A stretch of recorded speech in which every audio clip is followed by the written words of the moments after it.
Ladies and gentlemen, welcome to episode 36 All right. of the Alibi It's Podcast. episode 36. If you're like Jonathan right now, you're doing the math. 36, the last episode we shot was 34. Let me tell you the tragic story of episode 35. Oh no, I'm ready. Well, Jonathan was, not quite left yet, I don't think, for Europe. I was in Houston, so we missed basically a month of pods because I was in Houston, he was in Europe, such and such, etc. When I was in Houston, we attempted to shoot a podcast at a event center. I can tell a little bit more of the story of Houston later if we have time and we think it's worth it. But I was with my father. We asked Pops if he would shoot a pod, and he was excited. It was a great time. We had fun, and then the file was corrupted. No. It was wild. Oh no. So we owe him a reshoot for sure. What did you talk about on the pod with the dad? We talked about some wonderful food experiences that we were having there in Houston. We talked about the return of baggy pants as a style as opposed to skinny jeans. And he brought us just a sizzling hot take. Oh boy, what did he have? That you probably agree with. Oh, most definitely. But he came out just swinging on Captain America Brave New World. That he actually liked it. He thought it wasn't bad. Oh, well, no, I don't agree with that. We had the whole conversation. I initially defended it. You recanted. I recanted. All right. Well, then, yes, it was a sizzling hot take. We'll allow him to come back and state his case some other time. And also, there's much else that we could talk about. Wonderful topics with him. We'll have to have him maybe next week or the week after if we can make it work. Mm-hmm. We'll just spread out on this couch a little bit. Yeah, we can do that. Anyway, We've got a lot to talk about. There's approximately 7 minutes of that pod that were salvageable. So they may get posted at some point just as like here's this, right? It did happen. But anyway, the most exciting topic at hand is your trip to Europe. I did go to Europe. That's right. 2 weeks of stories that I've heard just the smallest amount already. Yeah. I feel like there's a lot of details I'm still waiting to hear. So tell us. Yeah, absolutely. Let's start at the beginning, I suppose. The flight, 8-hour flight, maybe 10, between 8 and 10. I think it depends. It was a long flight. Well, that big of a flight over the ocean, I'm sure that headwinds and stuff over make the a Atlantic difference. Ocean. They did give us food. So the first food of the trip was airline food. Not good. It's not really good at all. It was like a really bad pasta, and it was actually wooden cutlery. They gave us like a little wooden fork and knife and stuff. And so, for the price of the ticket, I definitely ate the food. I was like, you know what, this is included. I'm gonna have the food. It was whatever, not great, but anyway, that was the first of many meals. That was probably the worst one too. But landed in Madrid.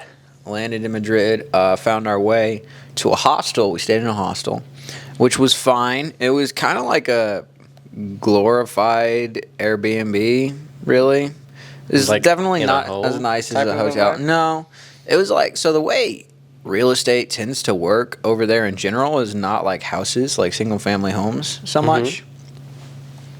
It's built up, and so there's like a couple of flats in a building or something like that. Sure. So like Sylvia's house that we stayed at was 3 floors, but it was part of a building. So they were like a floor to roof, but they had one strip of several in one building. Okay. Yeah.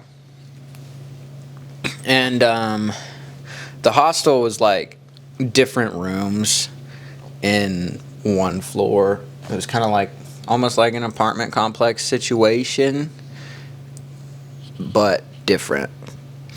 Anyway, we got a room that had a shower, but the toilet was communal in a different part of the space. So it was weird, but we didn't really spend much time there. Just slept and left, But we landed in Madrid, wandered around a little bit. Sylvia didn't meet us until later in the afternoon, and we landed in the morning. So Elishava and I wandered around. So I'm currently planning an itinerary for a Europe trip later this year for my wife and I. Some things that I'm interested in is like the customs experience and security. For us, it was super easy. We just landed and followed the crowd pretty much. They yap at you in Spanish a little bit, but just basically follow the crowd and the signs. There's signage in English in all the airports. It's pretty simple. You just had to walk through and hand them your passport, go through security and all that, and it wasn't that difficult. It's pretty easy and painless. And then when you're traveling around within Europe, you don't have to deal with as many customs and stuff because there's whatever the heck zone is, where it's a group of countries where they don't stamp your passport between them and stuff, right. And you don't need a passport to visit all that stuff if you're a European individual. It's more of an identity than stamp it, right? As opposed to a driver's license, right? Because you don't have a European driver's license. Anyway, so Madrid was fun. Sylvia joined us later in the afternoon. We wandered around for a while. The architecture is very different. It's tall, it's big, but it's all like giant stone buildings, And it's not like buildings as much as they're all like long. Like they're long and like there's several establishments in a building. Kind of like a giant strip, but like super tall and made of stone, like it's been here for 200 years. Right. It's interesting. Everything there goes up and down. It's like a spaghetti strip thin piece, but it goes up and down. It's tall. Which, if you think about it, is pretty effective for space, probably. Like, it's better for keeping a large group of people in a smaller space compared to, like, spreading out like we do here in the States. Yeah. And, you got to have a massive suburb to fit 30 families. So, it's fine. Very different, though. The food in Spain, at least in Madrid, we sampled a couple of, like, local food restaurants. They have a lot of ham and eggs. A lot of ham, a lot of eggs, a lot of potatoes. We have all that. Yeah, but it's less common to eat, like, huevos con patatas, I think is what they call it. Patatas. Patatas. So it's basically French fries with fried eggs on top of it, and then, like, some ham, like in a bacon kind of way. But not like thin and crispy, a little bit thicker. It's a breakfast food. Yeah, but you have it for lunch or dinner. Okay. Also, the lunch is at like 2 o'clock, and dinner is at like 9 or 10. So, a bit of a difference there. What else exciting happened? Went shopping, found some of those linen pants. Looked exactly like a European. I know. Linen pants. I have been trying to find those linen pants. You see them on social media and stuff, and they're hard to find. What is it? Why is it so hard to find good pieces for men? Like all the women's clothes have a bunch options. Particularly shopping in person. When you go to the store, the women's section is like, 3/4 of the store, and then there's like a corner for guys' clothes. Yeah, and there's not so much selection. But I was able to find linen pants in Madrid, so that was nice. Sent me back like $40 a piece, I think. But, it's Madrid. It's like shopping in New York, Sure. Except in New York, it probably would have been like $80 a piece. Anyway, after Madrid, we went to Toledo, which is... Toledo, Ohio. Toledo. Which is quite a town. It's crazy. It's in the mountains in like mid-southern Spain. It's basically, it looks like a medieval town. Like it's right out of a fairy tale. Everything's like castles and stone and been around for hundreds and hundreds of years. Like there's 2 or 3 castles and a massive cathedral and bridges and like stone roads and squares. Yep, that's what it looks like. It's crazy impressive. It's a beautiful town. One of the most beautiful places I've ever been to. It's gorgeous. And we spent like a day and a half there. That was where I had sushi. Had the figured Sushi in Spain. Spain is a peninsula, so I figured we're close to the sea. Right. It ought to be some fresh seafood theoretically, so I had some sushi, and it was good. Was it like a roll, or like? Yeah, so it was a roll. What I got was it was actually really interesting, but it was a roll with like some, I think it was like some cream cheese and some like a couple of different things in it, and then on top of it with like sashimi on top of the roll. So there was a little bit of fish on top of that, and then some sauce. All right. And it was pretty good. It was quite good. I enjoyed it. A lot of swords in Toledo. It's also like about where Don Quixote was written, I believe. So there's like a statue at some point in the city of the author, and I guess the region there, they have a lot of swords. So like went to half a dozen sword shops, which was cool, very cool. The cathedral there is crazy too. It's like shaped like a cross. Like, oh wow! Looking down from the top, it looks like a cross with like some towers and stuff around it. We went inside, had a little tour. It was nuts. After Toledo, which anything else remarkable happened? No, nothing else like life-changing happened in Toledo. It was just crazy walking around there. But then we went to Sylvia's hometown. It's a town called Bolazote, which is like an hour away from Albacete. Well, Albacete. They speak with a lisp there. The S sound is a th. So Albacete is Albacete. Bolazote is Bolazote. Interesting. Yeah, the Spanish lisp, which I made fun of her for. I had to do it. Somebody had to do it. Mike Tyson. Somebody had to do it. But it's kind of like we say we're from Kansas City, but we're from Spring Hill. She says Albacete, she's from Bolazote. It's the same kind of thing. Yeah. Yeah. It's a good espresso. In Toledo, we went to a coffee shop. I sent you pictures. It was a bakery, not a coffee shop, but they had coffee too. Uh-huh. This bakery, like, the way they do it in Europe, or at least in Spain, is it's a lot more broken up. So they have like a bakery and a fruit shop. Okay, sure. It's not so much like you go to Price Chopper. Right. I like that. Which is nice. Yeah, I thought it was awesome. So we went. Shopping's probably a pain, but we went to this wonderful bakery and got some like fresh croissants, some croissants. We got some fresh croissants and some pastries and stuff, and then cafe con leche, which is basically espresso with milk. And I spent €8 for like 4 pastries and the coffee. That's a steal. Such a banger deal, bro. I would be spending that for just a large, just a coffee, just at a Starbucks. fancy coffee. Yeah. You know? If you get like a latte with a couple extra shots, you're spending $8 or $9 already. Yeah. That was one of the best meals. Those pastries were phenomenal, and the coffee was great too. That was a up there experience. Also, I forgot to mention, speaking of breakfast, in Madrid we had churros with hot chocolate. Oh, so it's not like our hot chocolate. It's not like a powdered sauce, milk. right? It's more saucy. It's more creamy, like a melted chocolate situation that you can drink, but it's like thicker and fudgier. And you got your big, softer churros, not like the crispy bag one from Taco Bell. Those are not churros. Right. You got like the real churros, and you dip it in the chocolate. My goodness, is it phenomenal? That sounds amazing. It is so good.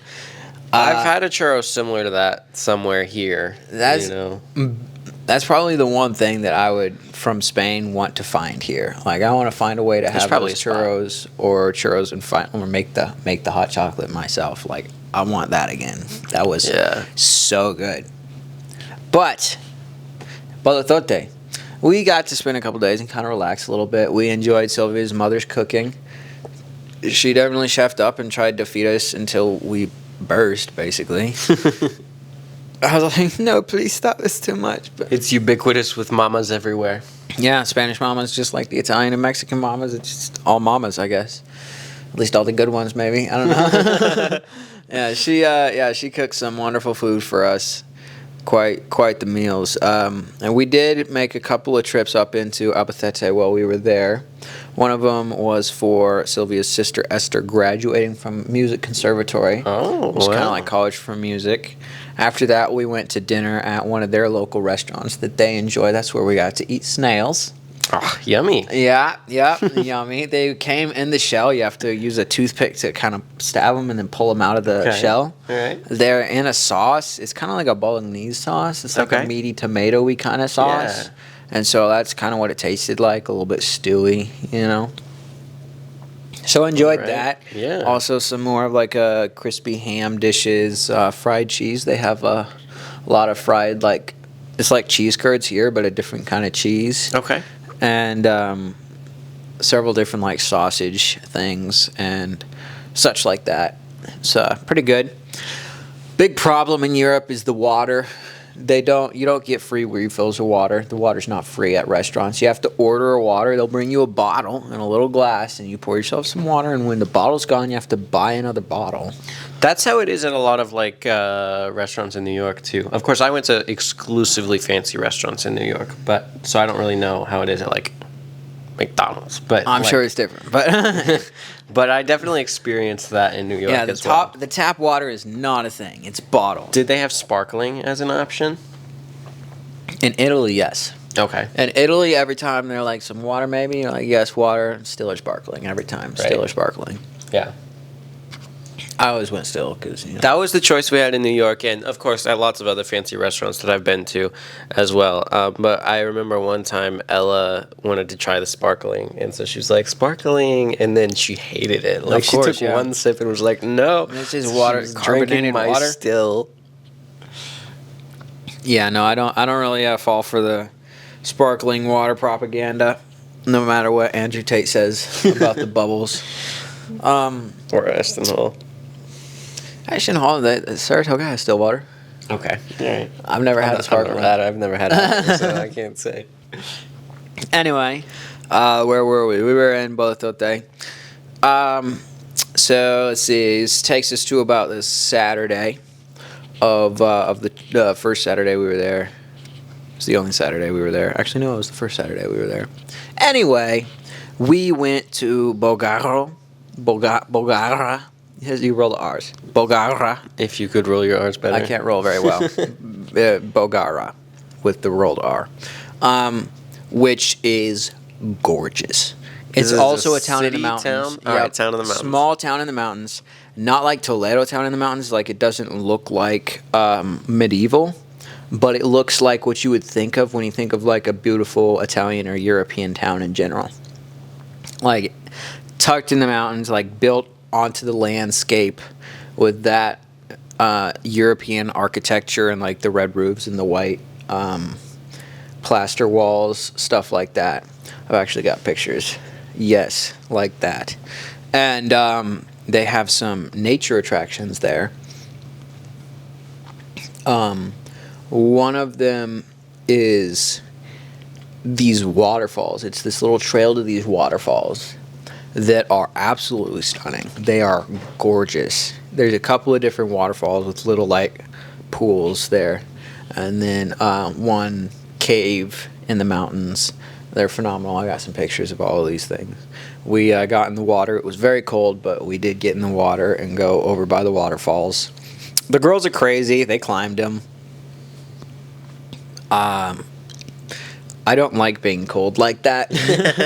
So I got in the water, but I did not climb in the freezing water pouring on my head, you know? Wasn't quite that crazy. But then after the waterfalls, there's this hiking trail. It's about 1 kilometer, I'm told. But it goes through the woods and the mountains. There's like some rivers that you pass by. There's a bridge like in the movies that's swinging and with the planks like Come on, or Kung Fu Panda terrifying. Tai Long. That's how I explained it to the younger brother, which was fun. We bounced on it, of course. I have a memory of Horton Hears a Who, where all the Yes. planks are falling. Exact same thing, except the planks didn't fall. Some of them were a little wide. You did kind of have to watch your step, but the planks did not fall beneath our weight.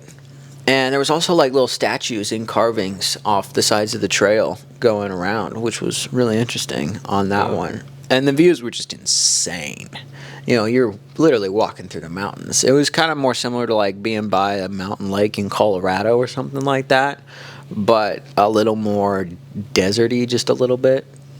But there's like flowers and stuff and trees. It was gorgeous. It was one of the more gorgeous places I've ever been. So that was Bogota. I can't roll my R still.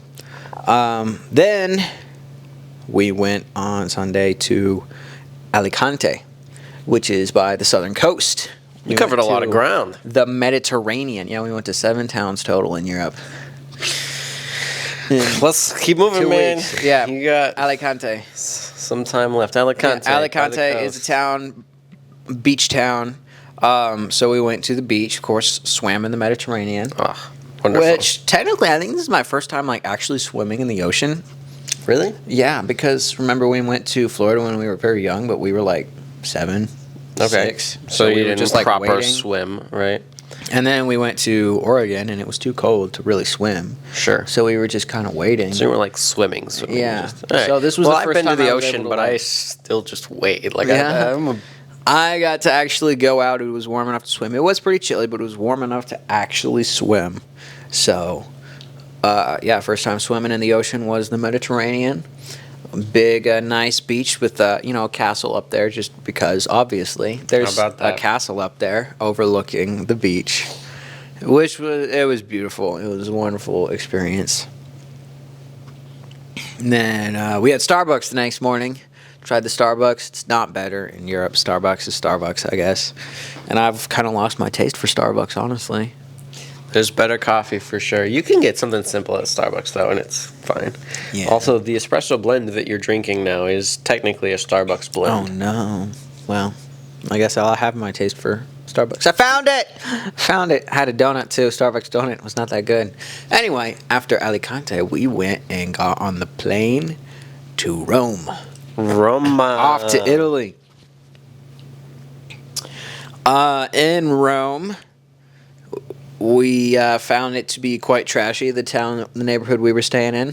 It's also built up like taller buildings, and apartments and stuff like that.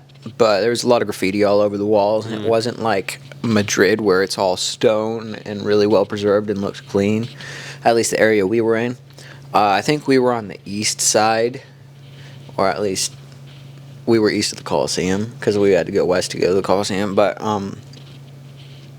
once you go west for a little bit and up closer to the river and all of that, it gets nicer for sure. Okay. But the part we were in was not quite so fancy dancy. We went to a lot of wonderful restaurants. Tried the tiramisu everywhere. Yeah, Every single every spot. time Let's go. you finish and you're like, all right, tiramisu. One of the really good ones actually had peanuts. Roasted peanuts on top of the tiramisu. Interesting. Which was different, but kind of phenomenal. All right. It's like a crunchy peanut butter tiramisu. Like, you know how well chocolate and peanut butter go together? Yeah. You know, now you add a little bit of peanut vibes to your tiramisu, Yeah, and I just the see little it. bit of crunch from the crisp peanuts. You know, oh man.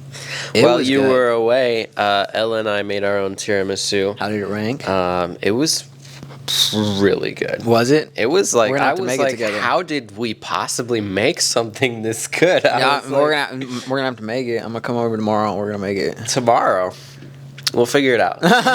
Sometime. Bro said I maybe not tomorrow. I don't know. We'll find a time. Sylvia's mother made tiramisu for us too. I know. It was Yeah. good. Well, you told us about that, and that's part of what got Ella going. She Yeah, was like, we it got to was make good. some tiramisu. And so the real trick was we made a big pan of it, but the problem is there's only 2 of us. We couldn't eat it. So we ended up having to throw some of it away because it got soggy after sitting in the fridge for a little while. Yeah. So, you know. Yeah, tiramisu is best fresh. Next time, yeah, we're going to make it up and then, like, bring it over to the There house. you go. So y'all can have some. It's a good But idea. anyway, we had a little bit of leftover filling in the ladyfingers. So we took our little cups, about this size of Yeah, cup. yeah. You've seen our little glass cups. And we made mini ones. Yep, that's usually how they do it. Yeah. Just a and small little that cup of it. was the move. Mm-hmm. That was Personal serving. And then we flash freeze them.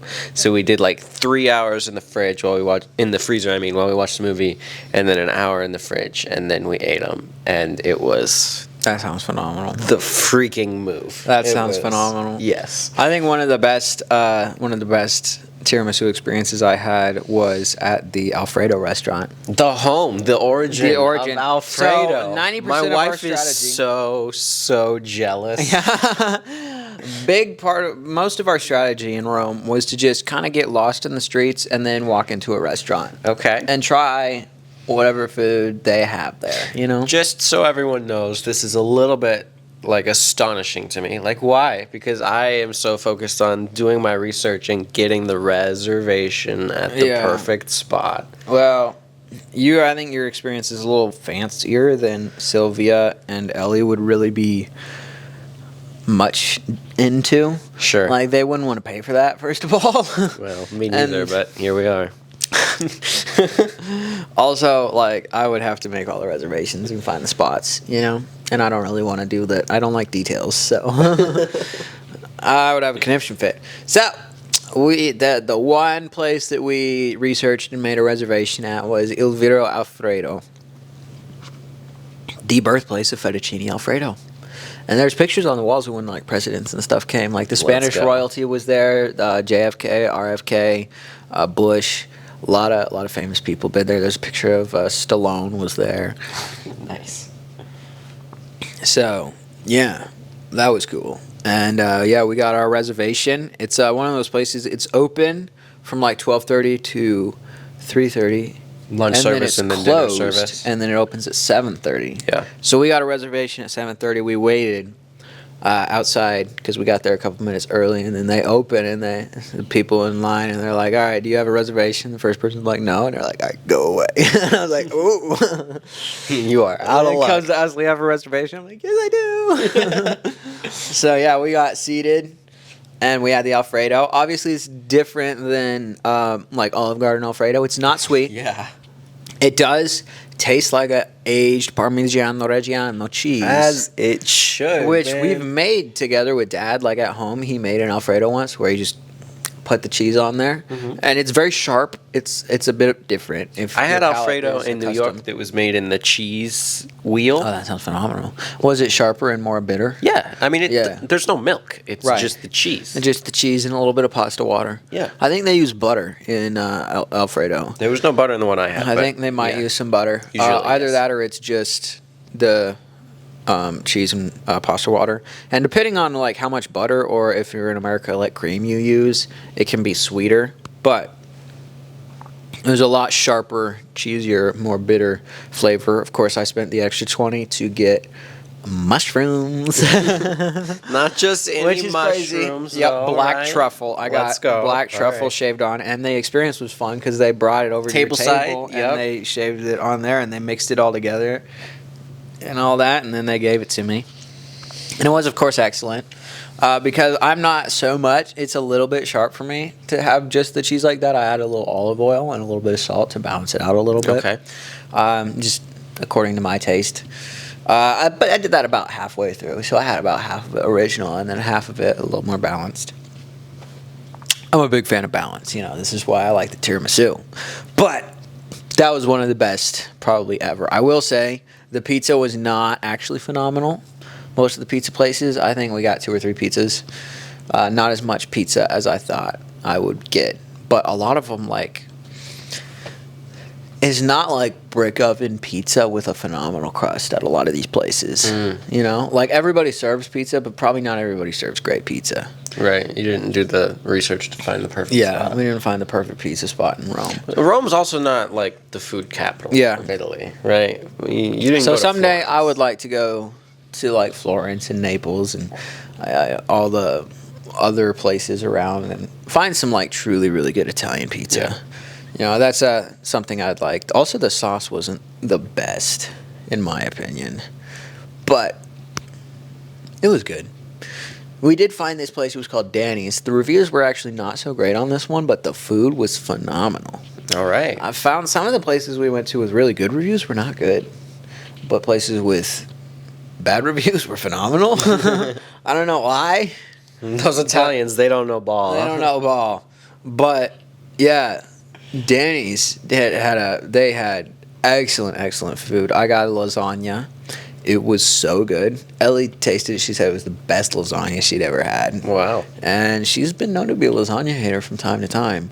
But it was good. They had meatballs. Ellie ordered the meatballs. As soon as I tasted it, I called the waiter and ordered another round for myself.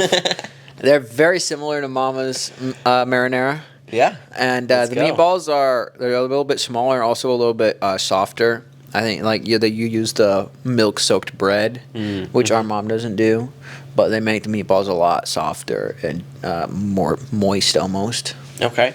Not so dense and intense as the meatballs mom makes, but the sauce was very similar to mom's sauce, and it was quite good. So that was a S tier experience for that restaurant. Right, man. All right. Alfredo and Danny's were probably my favorites in Rome. So if you wanted to try the places we tried, those were my favorites. Those are the ones. Well, we're basically out of time. Yep. But I do want to share one quick story of my own. Tell your story. We'll go a little overtime, a couple That's minutes fine. extra. We got We time. got time. So in the vein of reservation experiences, Tell me about it. I had to track down this reservation. It took some work, some time. We got a reservation. I know the story. I'm so excited. My dad and I. You went to the sushi spot. Yes. Tell me about the sushi spot. Up in Kansas City, there's a spot called Sushi Katawari.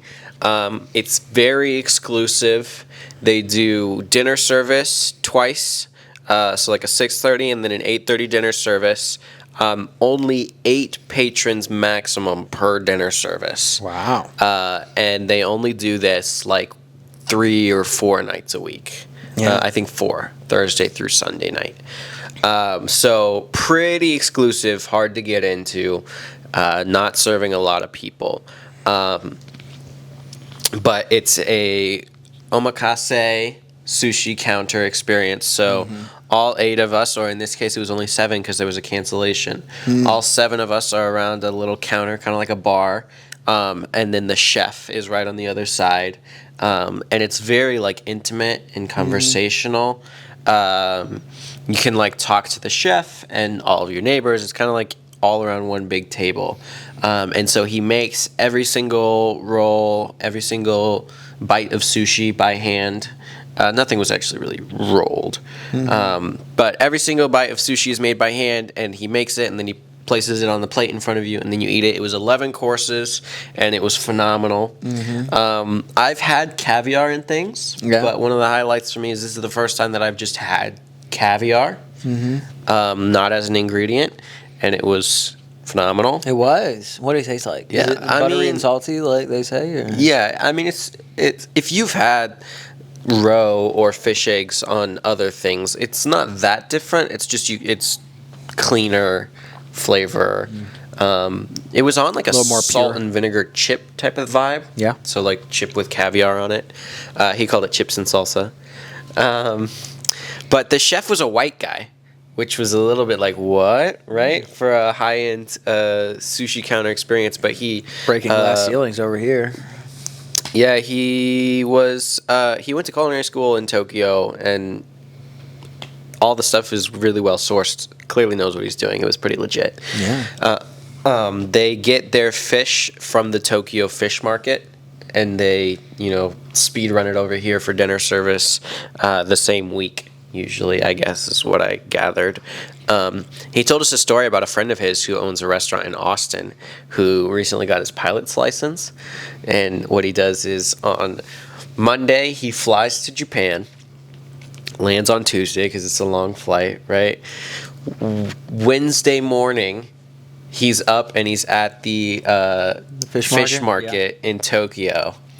And then he selects the fish himself, fresh caught fish only, selects it himself, processes it there, right? Butchers the fish, however, packages it up, flies it back, and then serves it for dinner service Friday. And this is his cycle every week. That's fun.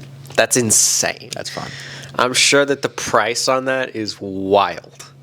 I guess it took a white guy to get a good sushi spot in Kansas City, huh? There's a couple of other spots that people seem to like, but yeah, there's nothing quite like that in Kansas City. It was a phenomenal experience. I really one of the enjoyed fanciest it. restaurants there. Yeah, definitely up there. It was funny because like everyone else that was there was clearly rich, you know. Also, Pops and I were like the only people in the room who hadn't been to Tokyo ourselves. Everyone's like, "Oh, have you been to Tokyo?" No.